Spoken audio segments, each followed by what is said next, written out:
നമസ്തേ ജ്യോതിർമയത്തിലേക്ക് സ്വാഗതം. നിങ്ങളുടെ സ്കെയിൽ ഏതാണ്? നിങ്ങൾ ഏത് സ്കെയിലാണ് പാടുന്നത്? നോ, നിങ്ങൾ ഏത് പിച്ചിലാണ് പാടുന്നത്? ഇത് രണ്ടും ഒന്നല്ലേ? സംശയമുണ്ടോ? വാ തീർക്കാം. മ്യൂസിക്കിൽ ഏറ്റവും കോമൺ ആയിട്ടുള്ളതും എന്നാൽ ഏറ്റവും മിക്സപ്പ് ആയി പോയിട്ടുള്ളതുമായ രണ്ട് ടേംസ് ആണ് പിച്ചും സ്കെയിൽ. നമ്മുടെ ഭാഷയിൽ സ്വരവും രാഗവും പോലെ. എന്താണ് പിച്ച്? നമുക്ക് സ്വരസ്ഥാനം, position, sound position, single sound പൊസിഷനെ നമുക്ക് പിച്ച് എന്ന് വിളിക്കാം. സാ ഗ പ രേ മാ. പിച്ചാണ്, ക്ലസ്റ്റർ ഓഫ് പിച്ചാണ് സ്കെയിൽ എന്ന് പറയുന്നത്. സ്കെയിലിനെ ഒരു മാലയായിട്ട് നമുക്ക് കൺസിഡർ ചെയ്യാം.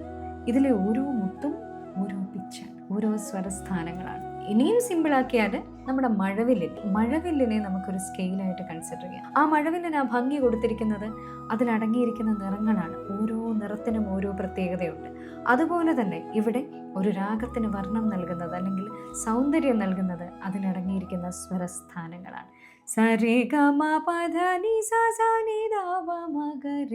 മായാമാളവഗൗള എന്ന രാഗത്തിന്റെ സ്കെയിലാണ് ഞാൻ പാടിയത്.